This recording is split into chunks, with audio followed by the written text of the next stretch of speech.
There's something most people overlook when they talk about success. They talk about goals. They talk about hustle. They talk about time management and habits and discipline. All of that matters. But none of it will get you very far if you don't start with one simple, overlooked question: why am I doing this at all? Every morning we wake up with a choice.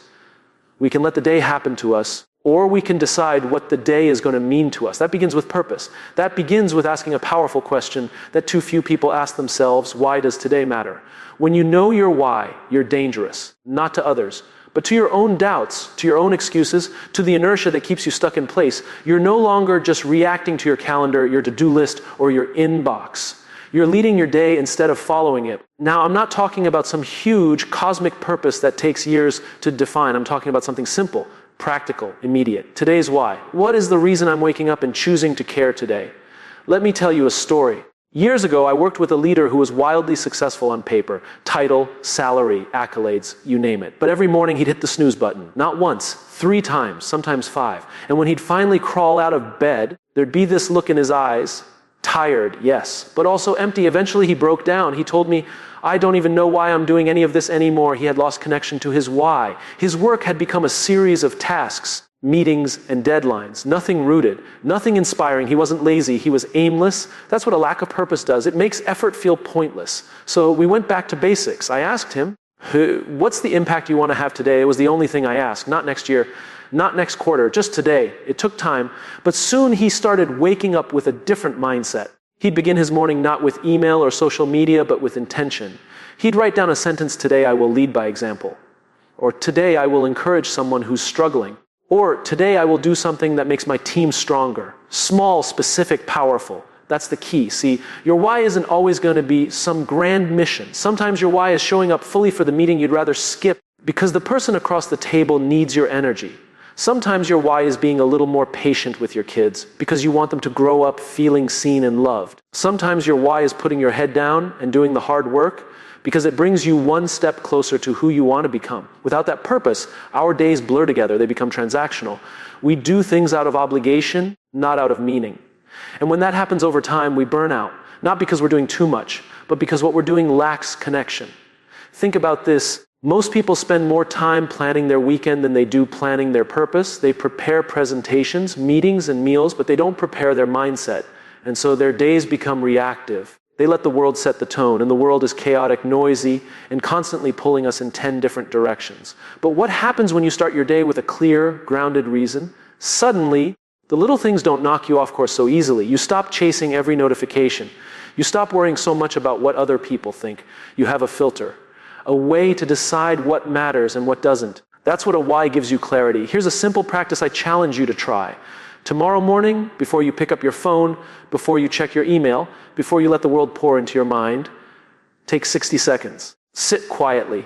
Ask yourself, what kind of impact do I want to have today? Write it down. Say it out loud. Hold it in your mind. It doesn't have to be profound. It just has to be honest. It might be, today I will stay calm when things go wrong. It might be, today I will give someone hope. It might be, today I will learn something new. That's your win. That's your reason to show up. That's your why. I've met people who thought they were burned out from working too much. But when they reconnected with their purpose, when they started leading each day with intention, something shifted. They weren't tired anymore. They were energized. Not because their workload changed, but because they changed. You don't need to change your entire life overnight. You don't need to quit your job or move to a new city. You just need to ask better questions. Questions like, why does this matter to me? Who benefits when I show up fully today? What's the deeper reason behind my routine? When we lead with why, we remember that what we do is not just what we do, it's who we are becoming. Every day becomes a brick in the foundation of the life we're building. And when that foundation is strong, when it's built on purpose, we can weather anything. Challenges don't blarify us. So the next time you wake up feeling tired, overwhelmed, or unmotivated, don't reach for coffee. Don't reach for distraction. Reach for meaning. Start with why. Anchor your day in purpose. And watch how everything else, your attitude, your energy, your results, begins to shift. Because when you know why the day matters, you show up like it does. There's something incredibly powerful about the promises we make. We remember the ones we've made to our teams. We remember the ones we've made to our friends, our families, our partners. We hate letting other people down. But what we don't talk about enough is how often we let ourselves down, quietly, privately, consistently. Think about it. You say you'll wake up early and go for that run. You say you'll start that project this week. You say you'll stop checking your phone every 5 minutes. But when no one's around to notice, it's so easy to push that promise to the side. You justify it. You tell yourself, it's not a big deal, I'll do it tomorrow. And then tomorrow becomes next week. Next week becomes never. And slowly, subtly, you start believing that what you say doesn't matter. But here's the truth. If you can't trust yourself, you'll always struggle to lead others. You'll always feel like an imposter. You'll always be chasing something externally to compensate for what's broken internally. That's why keeping promises to yourself is not about discipline, it's about identity. Every time you follow through on something you told yourself you would do, you're voting for the person you want to become. You're proving to yourself, not anyone else, that your word has weight, that you can rely on you, that you're not waiting to be saved, validated, or motivated. You're in control. And no, it's not always easy, but it's worth it. I once worked with a young entrepreneur, brilliant mind, endless ideas, charming presence.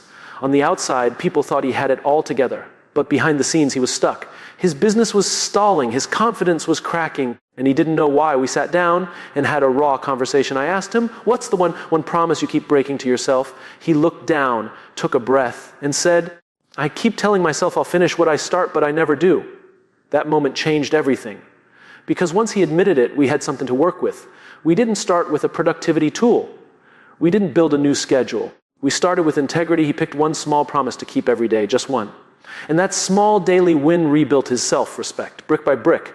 People often think they need motivation to take action. But it's actually the other way around. Action builds confidence. Repetition builds belief. And belief fuels purpose. Motivation isn't what starts the engine. Commitment is. And that commitment must start with you. There's a common trap in leadership. We show up for everyone except ourselves. We run around solving problems, managing fires, meeting deadlines, being available, being helpful, being everything for everyone. But inside, we're exhausted, depleted, running on fumes. You can't pour from an empty cup. And you can't lead others from a place of self-neglect. If you constantly abandon your own needs, your own boundaries, your own promises, you are teaching people that your word is flexible, that you don't matter as much. And over time, you'll start to believe that too. Keeping promises to yourself doesn't mean becoming selfish. It means becoming stable, grounded, trustworthy. Because the moment you start honoring your own word, your energy shifts. You walk into a room differently. You speak differently. You make decisions differently. Not from ego, but from alignment. And alignment is where the magic happens. Let me give you something simple. Tomorrow morning, before the world gets noisy, write down one promise you'll keep today. Just one. It could be, I will drink enough water, or I will be fully present with my kids, or I will spend 20 minutes reading instead of scrolling. Small, clear, actionable. The kind of promise you can keep even when the day gets chaotic.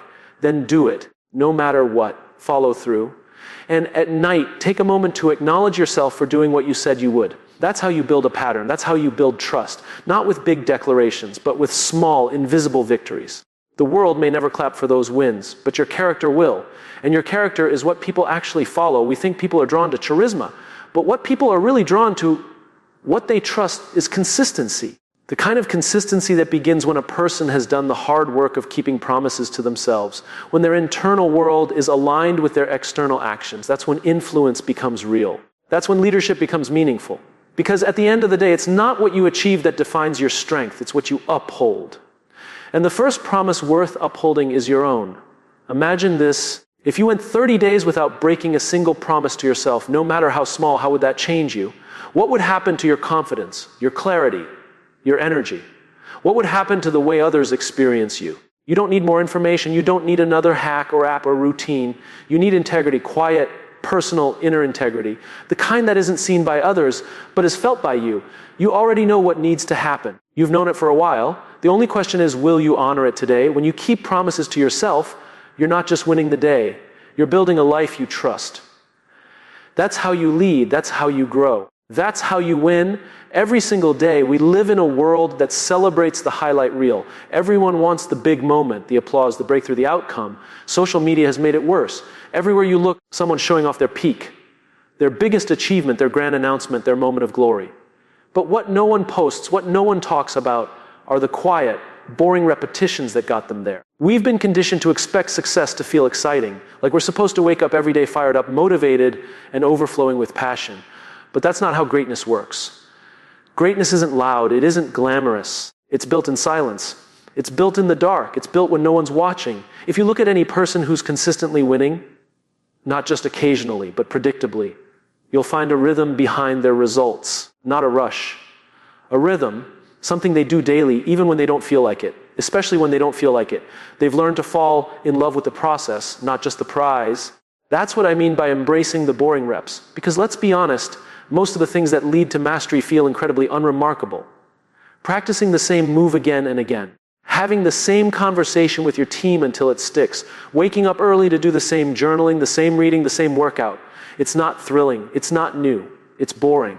And that's why most people won't do it. But boring isn't bad. Boring is where the work happens. Boring is where confidence is built. Boring is where identity is forged. Think about athletes.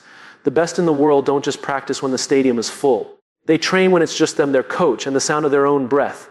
And they repeat the same drills, the same plays, until they're automatic, until they become muscle memory. So that when the big moment comes, they don't rise to the occasion. They fall back on their preparation. I once worked with a team leader who couldn't understand why their results were so inconsistent. One month they were hitting targets, the next month they were completely off track. The talent was there, the passion was there, but the process was missing. So I asked her, what do your boring reps look like? She looked confused. What do you mean? I said, what are the small things you do every single day, no matter what, that make the big results inevitable? She thought about it and admitted, honestly, I don't have those. I just work really hard when the pressure is on. That's the problem. Most people wait for pressure to perform. But true professionals don't rely on pressure. They rely on process. We built her a routine, a simple set of habits she'd repeat daily. Check-ins, debriefs, reflection, planning, nothing flashy, nothing groundbreaking, just boring, repeatable excellence. And in a few months, her team's performance transformed, not because they got smarter or more talented, but because they got consistent. Consistency is a superpower, and boring reps are the path to consistency. The reason most people struggle isn't because they're lazy or unmotivated. It's because they're addicted to novelty. They chase the next thing, the shiny thing, the exciting thing. And the moment something feels too routine, too repetitive, they lose interest. They want change, but they don't want repetition. And that's a problem, because growth lives in repetition. You don't get strong by lifting a weight once. You don't get smart by reading a book once. You don't get trustworthy by telling the truth once. You become those things by doing the boring reps over and over and over again. Here's what's funny. When people see someone crushing it, they always ask, what's your secret? But usually there is no secret, just systems, just habits, just effort that's been repeated so often it becomes who they are. Boring reps are the bridge between who you are and who you want to be. They're the small choices no one sees that eventually lead to the results everyone wants. I know it's not sexy. It's not supposed to be. That's the point. You do the reps not because they feel good, but because they do good, because they compound, because they quietly stack up into something powerful over time. And yes, you're going to want to quit. You're going to feel like it's not working. You're going to think, this can't be it. There has to be something more exciting, more advanced, more interesting. But that voice is lying. That voice is impatient. That voice doesn't understand how mastery works. Mastery is boring. Progress is boring. Winning is boring until it isn't. Until one day you wake up and you're further than you've ever been. And people ask how you did it. And you smile because you know the truth. You did it by doing the work when it was dull, when it was quiet, when it was just you showing up with no reward, no applause, and no proof yet. The people who win aren't the most excited. They're the most consistent. They're the ones who kept going when it stopped being fun. They're the ones who embraced boredom and made it their edge. So the next time you feel stuck, don't look for a breakthrough. Look for your reps. Ask yourself, what's the boring thing I've been avoiding, and then do it. Not once, every day. Because discipline isn't doing hard things. Discipline is doing simple things, repeatedly, even when they're no longer interesting. That's how champions are made. That's how trust is built. That's how you create a life that wins every day, not just in moments, but in momentum. Fall in love with the boring reps. They'll take you further than motivation ever could. Most people think leadership is about being in charge, about being the loudest voice in the room, the person with the answers, the title, the authority. But real leadership isn't about taking control. It's about taking care. It's about putting others first, not because you have to, but because you choose to. Leading with service, not ego, is one of the most misunderstood principles in the world. We live in a culture that rewards visibility. If you look successful, if you sound important, if you seem confident, you're praised. But ego, when it drives leadership, always leaves damage behind, because ego leads us to ask the wrong question, how can I win? Service leads us to ask the right one, how can I help? There's a fundamental shift that happens when you stop trying to impress people and start trying to impact them.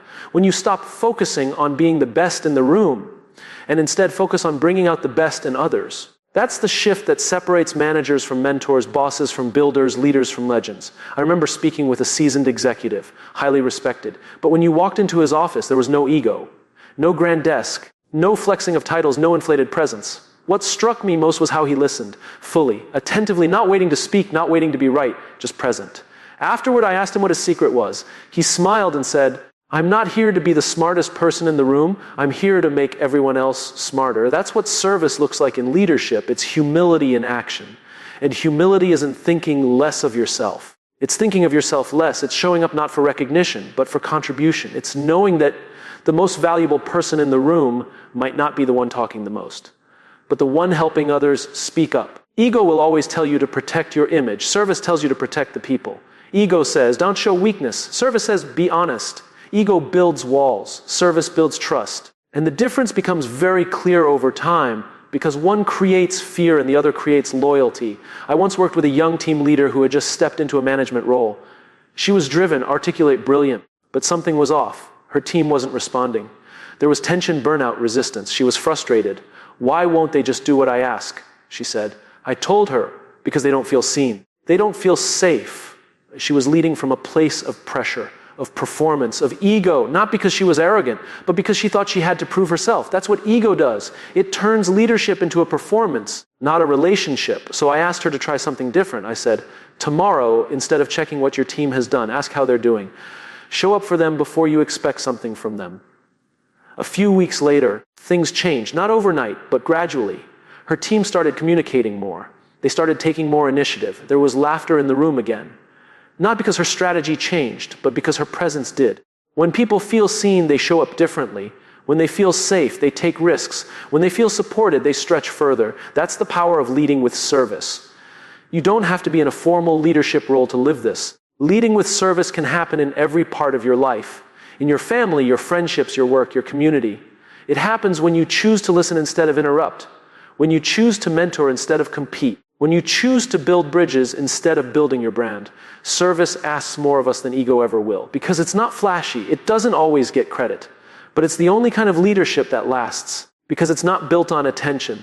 It's built on trust. We all know someone whose presence makes us feel like we matter. That person who makes space for others, who uplifts, who leads not with dominance but with dignity. That's the kind of leadership the world is starving for. And it doesn't take much. It starts with asking, what does this person need right now? How can I contribute to their growth? What can I do today that serves someone beyond myself? Those questions will change the way you lead. They will also change the way people respond to you. Because service is magnetic. When you lead with empathy, with integrity, with care, people feel it. And they don't just follow you, they believe in you, they show up not out of obligation, but out of respect. Ego seeks to be followed. Service seeks to walk with people. Ego needs to be right. Service wants to get it right.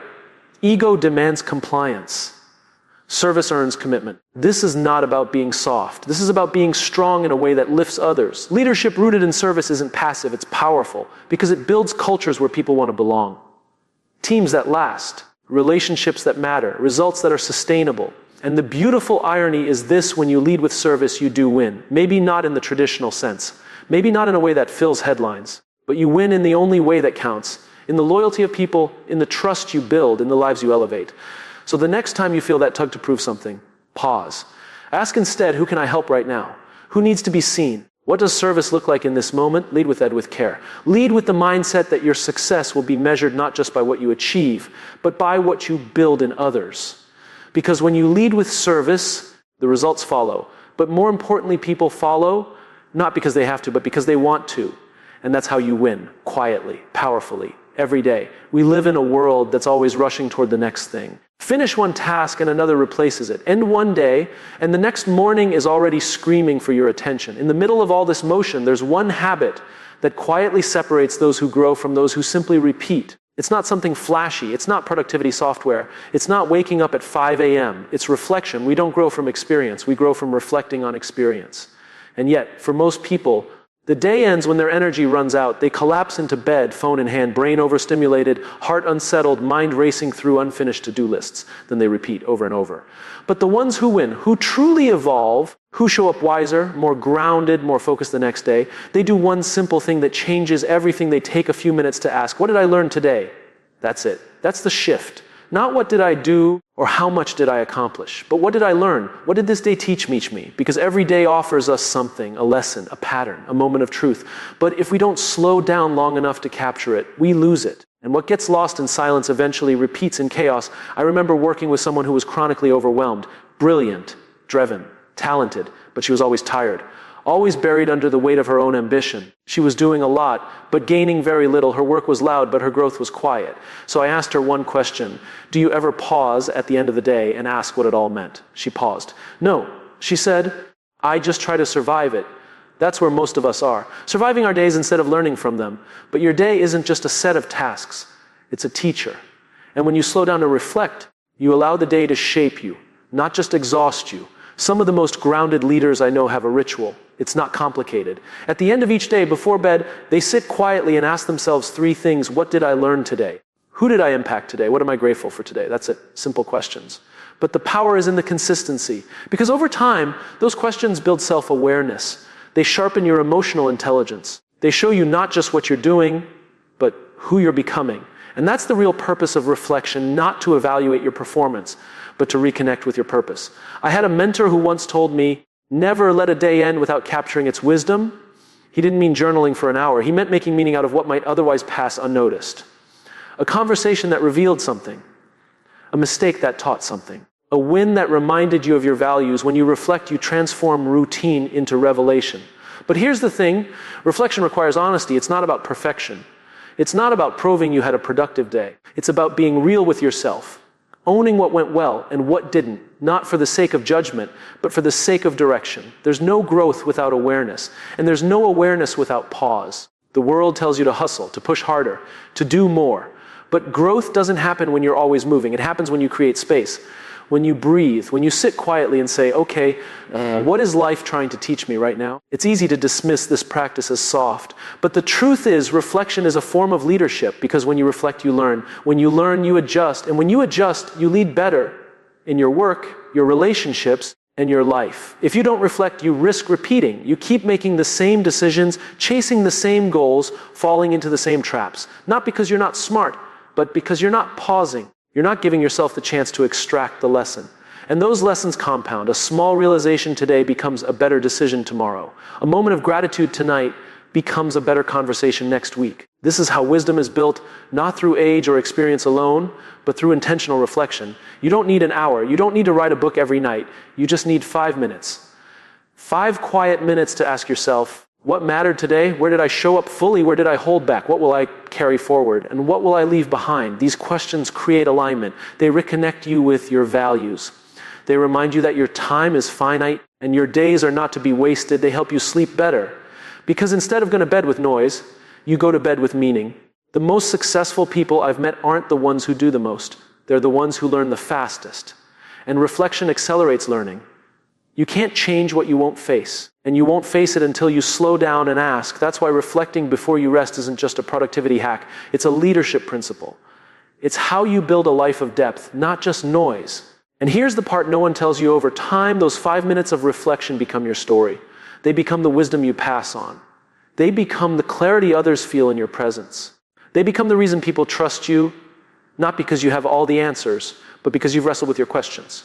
So before you reach for your phone, before you scroll into distraction, before you collapse into exhaustion, pause, sit with yourself, ask what the day gave you, ask what it took from you, ask who you became in the process, reflect before you rest, because how you end your day shapes how you start the next one. And the people who win every day aren't the ones who did the most, they're the ones who learned the most. And learning only happens when you choose to listen, even to yourself.